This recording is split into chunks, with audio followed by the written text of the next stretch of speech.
va a ser calentado el aire que ingresó, y este se va a mezclar con el aire intrapulmonar,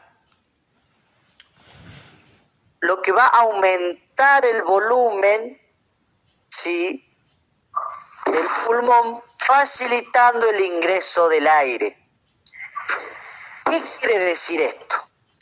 Que el aire, cuando ingresa, va a ser calentado. ¿Por qué? Por la fosa nasal. Para que llegue o intente tener por lo menos la misma temperatura del aire que ya está dentro de nuestro cuerpo, que sería el intrapulmonar, que cuando este se mezcle con ese aire va a incrementar su volumen, haciendo que si el volumen incrementa la temperatura, facilitando el ingreso del aire hacia los pulmones.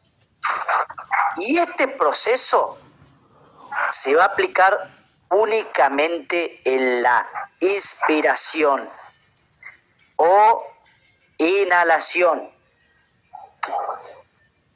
¿Por qué solo se va a aplicar en la inhalación? ¿Por qué se aplica la ventilación pulmonar?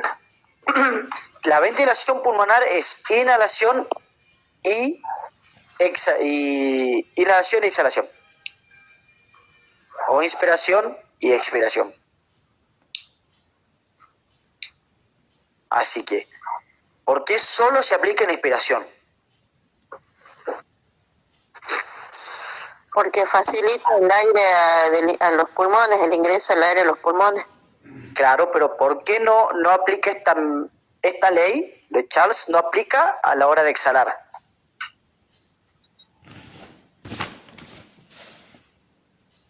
Porque el aire, cuando exhalamos, es expulsado. Constante.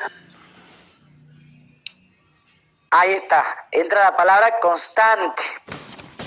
¿Por qué? Porque cuando nosotros expulsamos el aire, la presión ya no es constante, la presión varía. Al mismo tiempo que cuando ingresa, ¿no?, los pulmones, también va a variar. Por eso habla de inspiración, habla de cuando ingrese el aire. O sea, una vez que el aire está dentro de los pulmones, no tiene la presión constante, la presión pasa a ser diferente.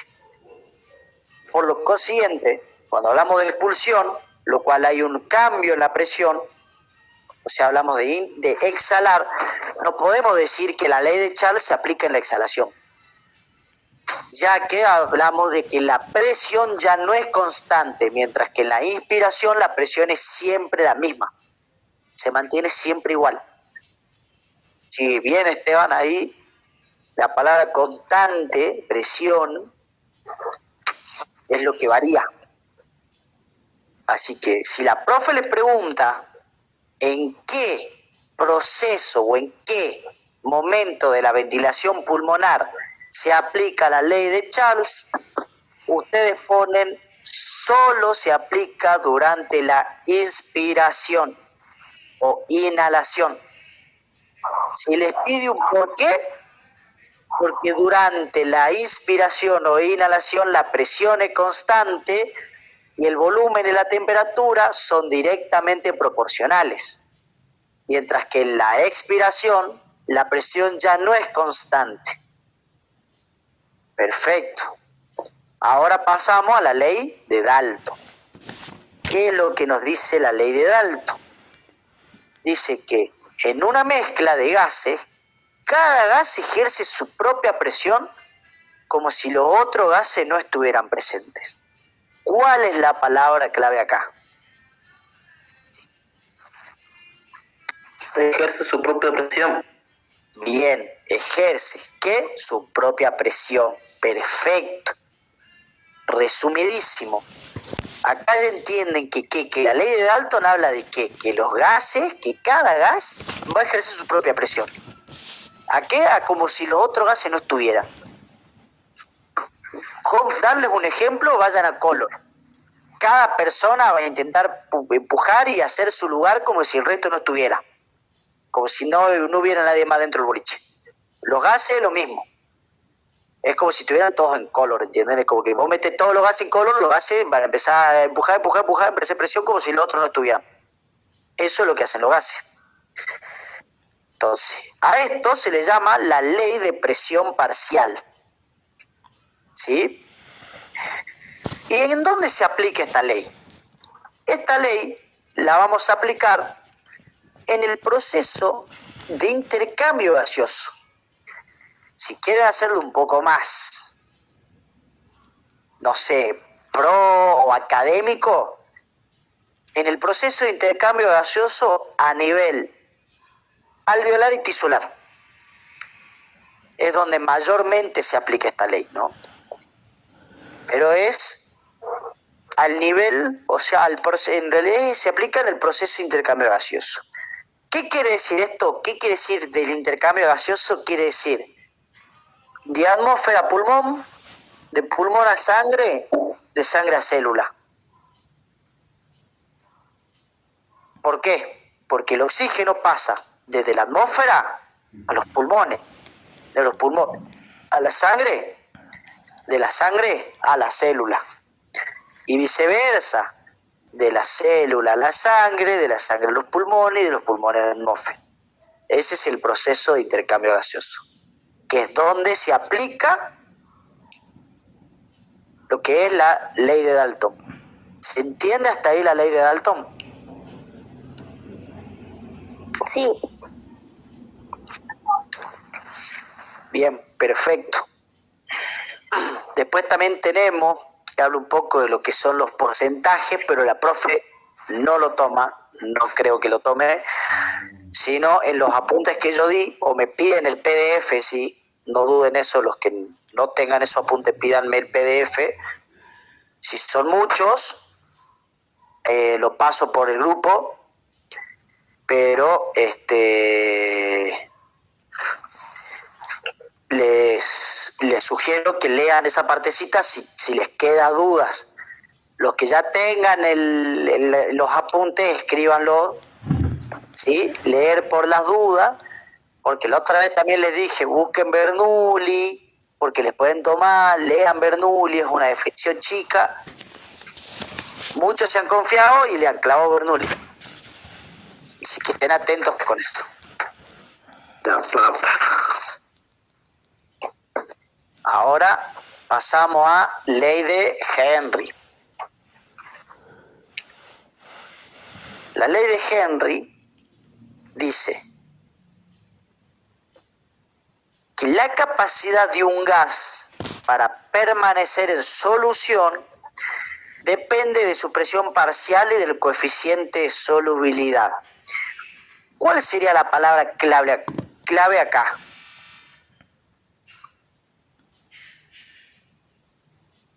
Depende de su presión parcial y solubilidad.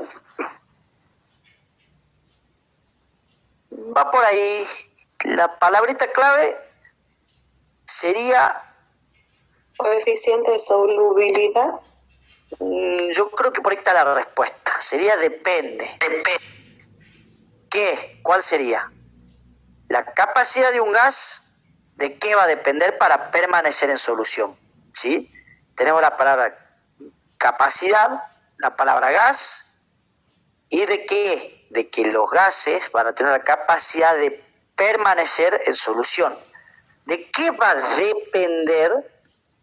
De la presión parcial, es decir, la presión que haya en ese momento, y del coeficiente de solubilidad que tiene cada gas. O sea, todos los gases tienen un coeficiente de solubilidad diferente. Ahí tienen un espacio en blanco en los apuntes, anótenlo. Esta ley lo que nos dice es que cada gas va a tener su propia capacidad de mantenerse en solución, es decir, de ser soluble, de poder ir por un líquido, de permanecer en ese líquido, de qué tanto se va a poder realizar intercambios o afectar, ¿no?, a un organismo. Ahora, algo que a la profe le gusta hablar mucho es ¿de qué? Del nitrógeno. ¿Por qué? Porque si hablamos de esta ley, de la ley de Henry, hablamos del transporte de gases en sangre. Y si hablamos del nitrógeno, hablamos de que este es un gas tóxico, ¿no? Es nocivo. Normalmente el nitrógeno se utiliza para congelar. Se habla de que es un ultracongelante. ¿Y qué es lo que pasa? No se transporta en la sangre. Está en nuestro organismo, sí. Tenemos un porcentaje de nitrógeno. Pero importante es que no se transporta en la sangre. ¿Por qué? Porque no se disuelve, ya que su coeficiente de solubilidad es bajo. Por eso no se disuelve en la sangre. Ahora, en el caso de los buzos, mineros o submarinistas, el nitrógeno llega a disolverse en la sangre y pasa a ser transportado. Es decir, pasa a correr en nuestra sangre, ¿no? Pasa a ejercer. ¿Y qué es lo que pasa cuando empieza a hacer esto? Nos da una narcosis por nitrógeno. ¿Por qué pasa esto? Sobre todo en el caso de los buzos o de los submarinistas. Porque la presión, que se habla de presión por el agua, por andar por debajo del mar, es diferente a la presión normal de la atmósfera. Cada 10 metros abajo del agua es una presión atmosférica. Es decir, la presión que la atmósfera ejerce en el mundo entero se siente cada 10 metros abajo del agua. Entonces, estamos hablando que los buzos, los submarinistas, están bajo muchísima presión constantemente, lo que le permite al nitrógeno disolverse por la sangre. Este, al ser más soluble y disolverse, lo que hace es provocar una narcosis por nitrógeno. La narcosis por nitrógeno es sobredosis, es que nuestro cuerpo está drogado, ¿sí? Afectado, infectado por el nitrógeno. Tiene sus síntomas, que son mareos, náuseas, dolores de cabeza, adormecimiento de las extremidades.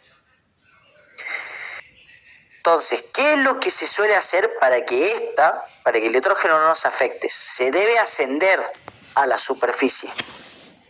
¿Por qué? Porque a medida que se asciende a la superficie, el hidrógeno empieza a desprenderse de la solución y lo elimina a través del aparato respiratorio. Es decir, empezamos a eliminar el nitrógeno, ¿no? Por eso es necesario elevarse para que haya menos presión, sea menos soluble y empiece a ser eliminado. Ahora, ¿por qué no podemos ascender rápidamente? Porque si ascendemos muy rápido, la presión va a bajar de golpe y esto va a ocasionar que se formen burbujas, lo cual puede provocar una embolia dentro de nuestro sistema.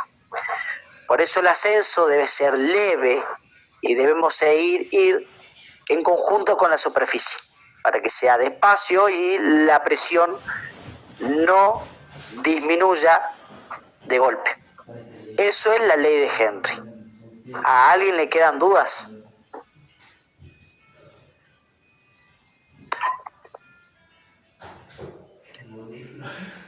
Bien, si a nadie le queda dudas con la ley de Henry, pasamos a la última ley. La ley de Boyle. La ley de Boyle dice lo siguiente: el volumen de un gas es inverso a su presión a temperatura constante. ¿Cuál sería la palabra clave acá? Inverso. Perfecto, la palabra inverso. ¿Por qué? Porque hablamos de que el volumen del gas es inverso a su presión, ¿no? Acá lo que está diciendo es que el volumen va a ser completamente lo opuesto a su presión. Es decir, si hay mayor volumen, va a haber menor ¿qué?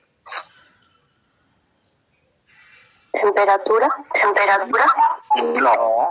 Menor presión. Menor presión, perfecto. Si hay mayor volumen, hay menor presión y viceversa. Es decir, si hay mayor presión, hay menor volumen. ¿A qué? A una temperatura constante. Es decir, acá la constante va a ser la temperatura.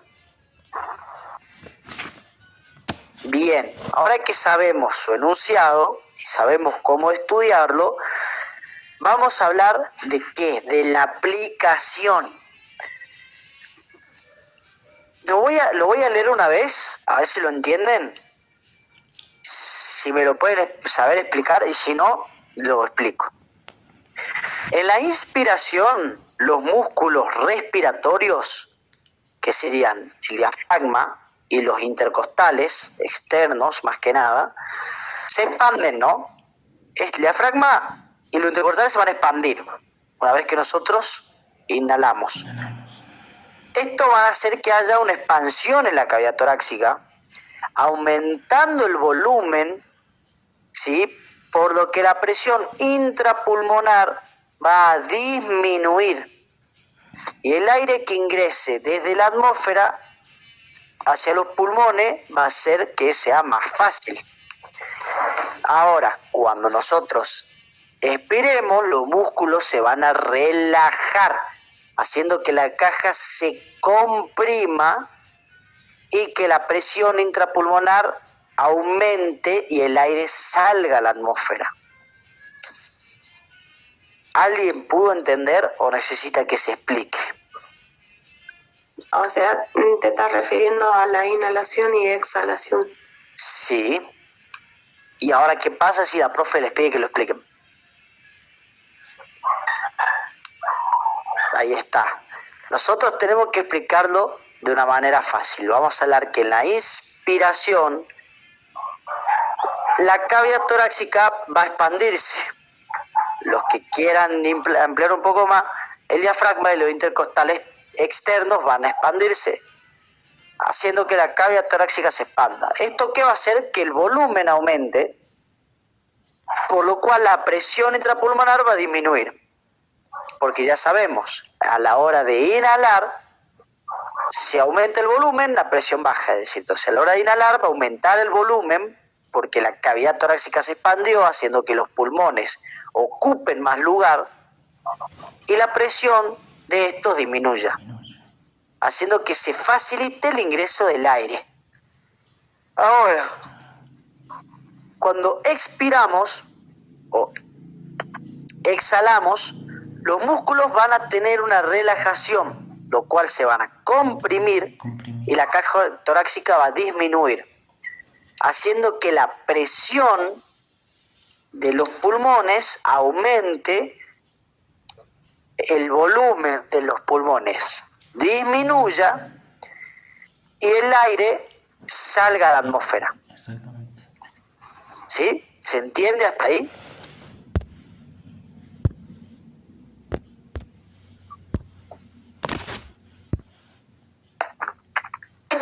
Eso me... ¿Qué es lo que no se entiende? Así ya pasamos por lo menos hidrostática y vemos un poquito de hidrostática. Bien. Para los que no terminaron de entender, la profe le puede preguntar ley de Boyle, ¿no? Que sabemos que a mayor volumen, menor presión y viceversa. Y que la temperatura va a ser constante. Bien. Cuando nosotros inhalamos, ingresamos aire, ¿qué es lo que pasa? La caja torácica se va a expandir, perfecto. La caja torácica se va a expandir, ¿sí? Haciendo que ¿qué? Que los pulmones ocupen más espacio, lo cual hace que haya más volumen. Y si hay más volumen, va a haber menor presión intrapulmonar, es decir, menor presión en los pulmones, facilitando el ingreso del aire. Ahora, a la hora de exhalar, de expulsar el aire, los músculos se van a relajar y se van a comprimir, es decir, el diafragma, la caja torácica se van a comprimir, haciendo que ¿qué? Que aprieten al pulmón. Una vez que lo apretan, la presión del pulmón va a aumentar expulsando el aire y haciendo que el volumen del pulmón sea menor. Por eso ahí, en el momento de la exhalación, la presión va a ser mayor y el volumen va a ser menor. ¿Se entiende hasta ahí? O sea, en inspiración, la cavidad 3 que se expande, o sea que sería mayor volumen. Ajá. Y la expiración sería menor volumen que la expiración.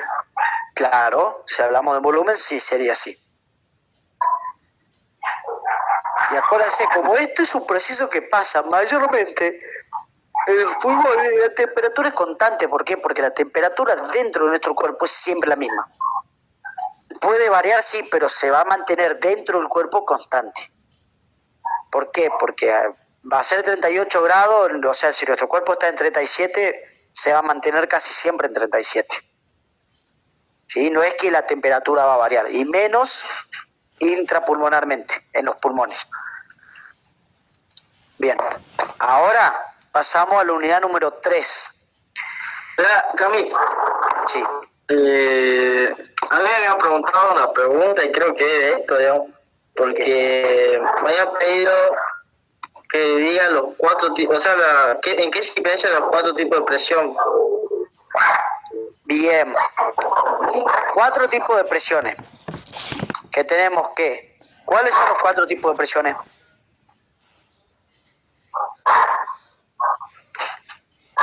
Nadie sabe cuáles son los 4 tipos de presiones.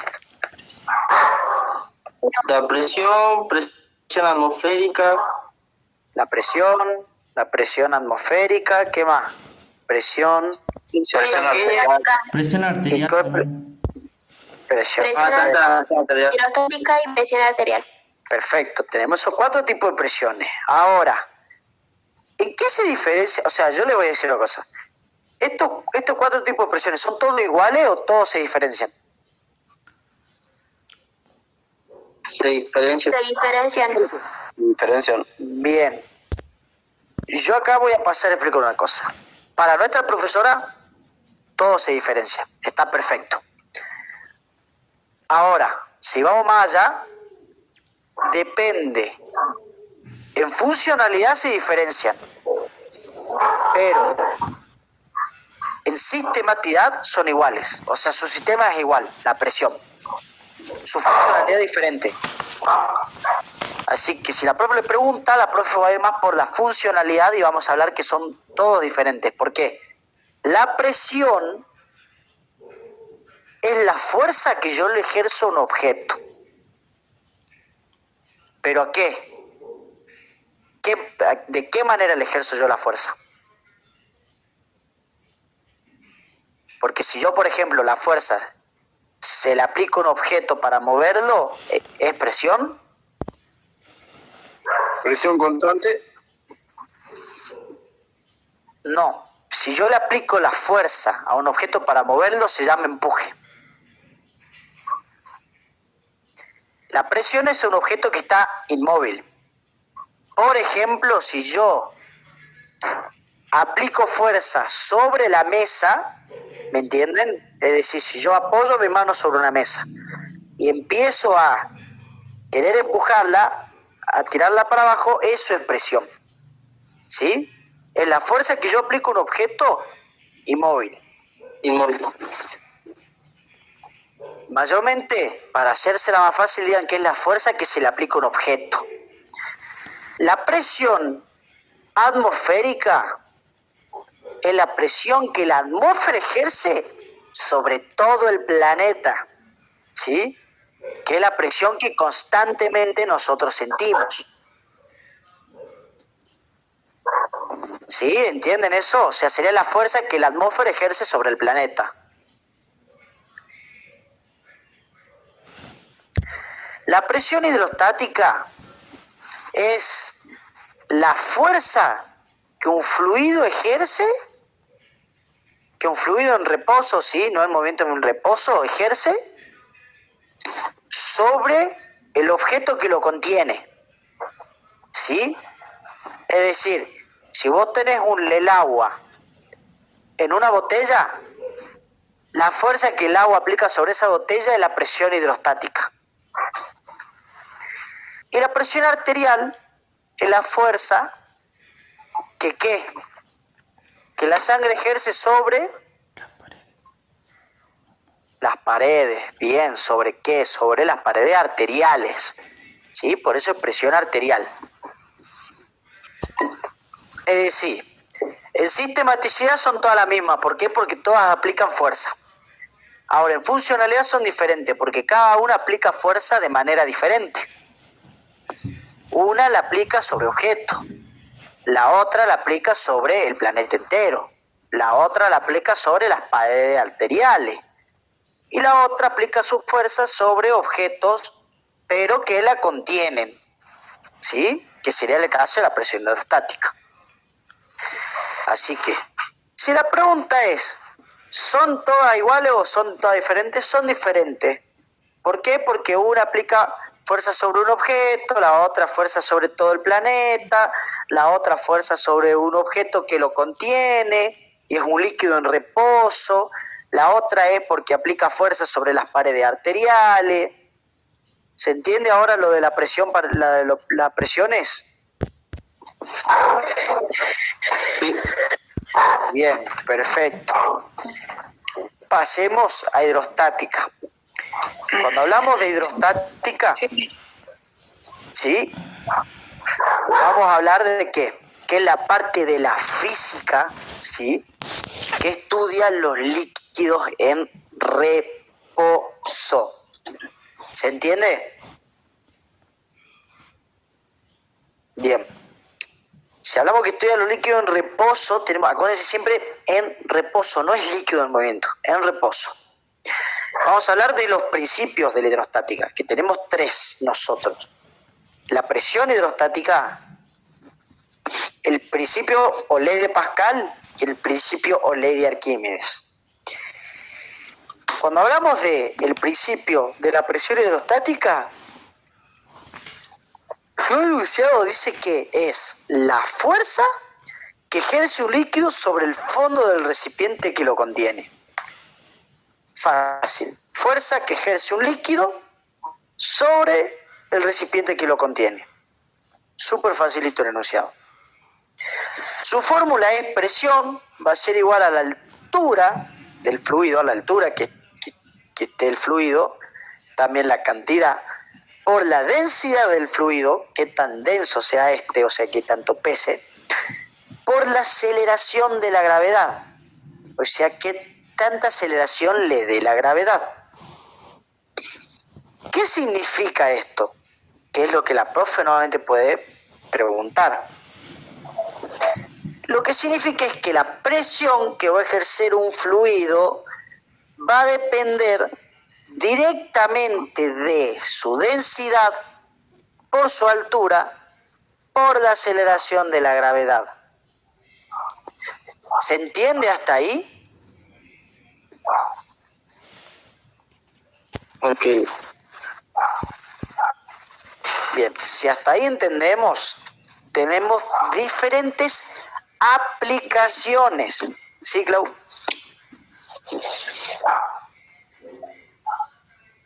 Sí. Algo no entiendo. Va, un poco, digamos. Decime, ¿cuál es tu duda?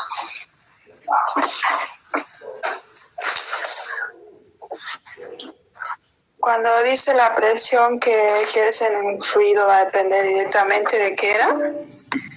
La presión va a depender directamente de la densidad por la altura que tenga y por la aceleración de la gravedad en ese momento. De esos 3 factores va a depender la presión que ejerce un fluido. ¿Sí?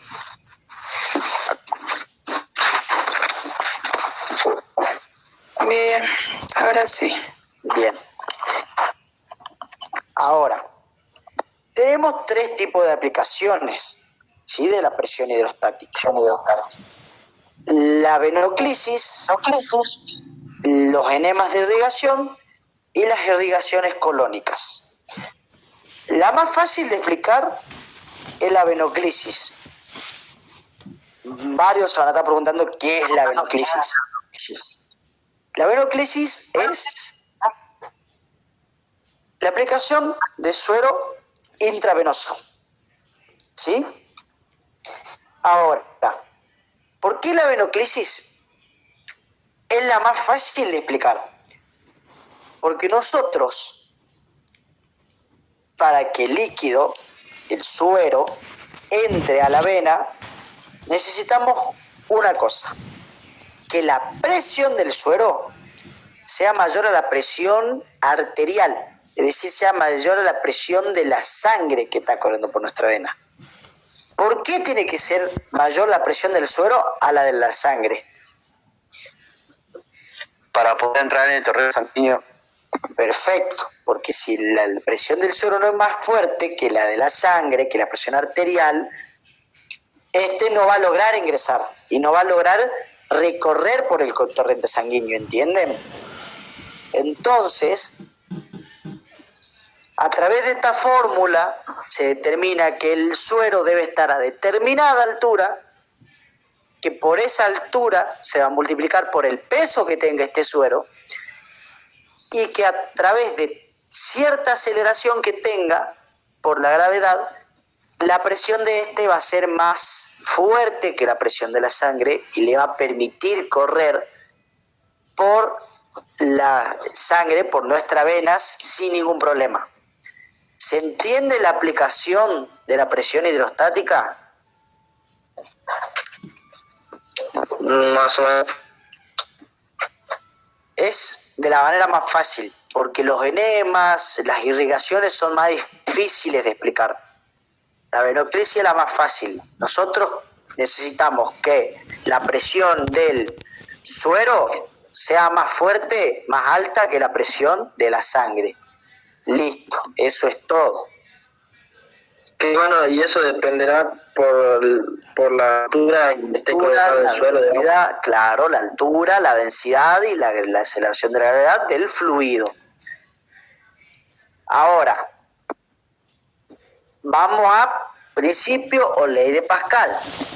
Esta dice, cualquier presión ejercida en un líquido en reposo se distribuye de igual manera en toda la masa del líquido. ¿Cuál es la palabra clave acá? Distribuye. La oración, de igual manera, que se distribuye de igual manera. ¿Qué se distribuye de igual manera? La presión que va a ejercer un líquido en reposo. ¿Cómo se cumple esta ley? Y escríbanlo, porque en la ausencia de la gravedad y en un recipiente en donde el líquido se distribuya de igual manera, o sea, en todas las partes sea igual, va a aplicar la presión, la misma presión en todas esas partes, o sea, la presión va a ser igual. Eso dice Pascal. ¿Se entiende hasta ahí la ley de Pascal? Sí, Cami, por ejemplo, puede ser una vacuna, digamos, cuando uno hace presión en todas sus partes, digamos. Bien. La vacuna, sí, es un ejemplo, pero no va tanto igual por la parte de lo que es la hidrostática. Pero sí. Ahora, no les recomiendo yo que vayan por ese ejemplo porque la profe no suele dar ese ejemplo.